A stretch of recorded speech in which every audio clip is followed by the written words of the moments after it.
Hello friends, आज हमारा पहला वीडियो आपके लिए और ख़ास तौर से मेरे लिए भी कि इंग्लिश हम कैसे सीख लें, इंग्लिश बोलना हमें आ जाए, इंग्लिश हम कैसे बोल सकते हैं।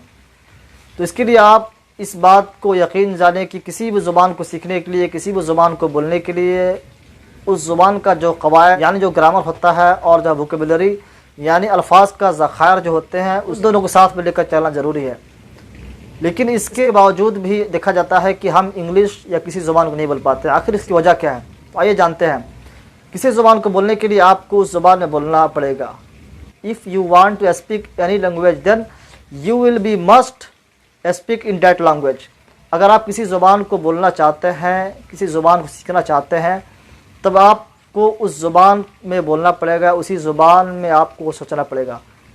ये तजर्बे की बात है। और जहाँ तक जो माहिरीन एक्सपर्ट इस फील्ड के हैं या जिस लैंग्वेज के जो एक्सपर्ट होते हैं, उनका भी कहना यही होता है कि उसी ज़ुबान में हमारा सोचना हो, उसी ज़ुबान में हमारा रोज़मर्रा 24 घंटा का जो ज़िंदगी है उसी ज़ुबान में हो, और जहाँ भी हम रहें वैसे माहौल क्रिएट किए रहें, तब हम उस ज़ुबान को बआसानी बोल सकते हैं। अगर आप कितना ही ग्रामर पढ़ लें, कितना ही कोई बुक्स पढ़ लें, कितना ही आप वर्ड का ज़ख़ीरा रख लें, तो उससे कुछ होने वाला नहीं है। अगर आप अपने माहौल क्रिएट करते हैं कि हमें इंग्लिश बोलना है या हमें अरबी बोलना है या हमें उस ज़ुबान को बोलना है, तब आपको उसी ज़ुबान में सोचना पड़ेगा। उसके लिए आपको जो उसके ग्रामेटिकल रूल है, उसका जो वर्ड्स वगैरह है, उसको ज़खायर करना पड़ेंगे, उसको आपको याद करना पड़ेगा, और उसके बावजूद आपको उसी में सोचना पड़ेगा और उसी ज़ुबान में आपको बोलने की कोशिश करनी पड़ेगी।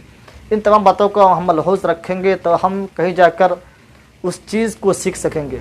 क्योंकि इल्म ही वो ऐसा चीज़ है कि इल्म कहता है कि अगर तुम अपने पूरे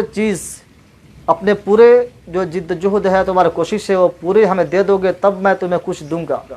तो इसके लिए हमें जिद्दोजहद करना पड़ेगा, कोशिश करनी पड़ेगी। ऐसा नहीं कि हम बगैर कोशिश के किसी लैंग्वेज या किसी ज़ुबान को सीख रहे हैं, ऐसा हरगिज़ नहीं। हमें उसके लिए कोशिश करनी पड़ेगी, और ये कोशिश एक दिन में नहीं बल्कि रोज़ रोज़ करने से होती है। अगर हम रोज़ कुछ ना कुछ सीखेंगे तो वो चीज़ जमा होते होते ज़्यादा हो जाएगा, और वही हमारे लिए फ़ायदा है, वही हमारे लिए करामत की चीज़ है। तो उम्मीद है कि हम इन तमाम बातों का ख्याल रखेंगे और इन तमाम बातों पे अमल करने की कोशिश करेंगे।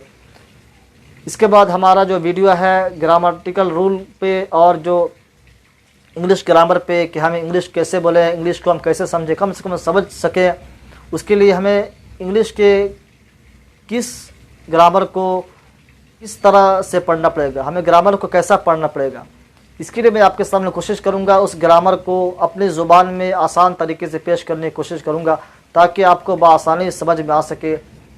यूँ तो अगर आप किसी भी ग्रामर को लेकर बैठेंगे तो उसमें जो होता है दिमाग कुंद जाता है, उसमें इंसान उलझन महसूस करता है। इसलिए मैंने कोशिश की है कि उन तमाम ग्रामर को लब्बुलुबाब उसका खुलासा कलाम मैं आपके सामने अपनी आसान ज़ुबान में पेश करने की कोशिश करूँगा। तब तक के लिए बेस्ट ऑफ लक। अगले वीडियो में मुलाकात होगी।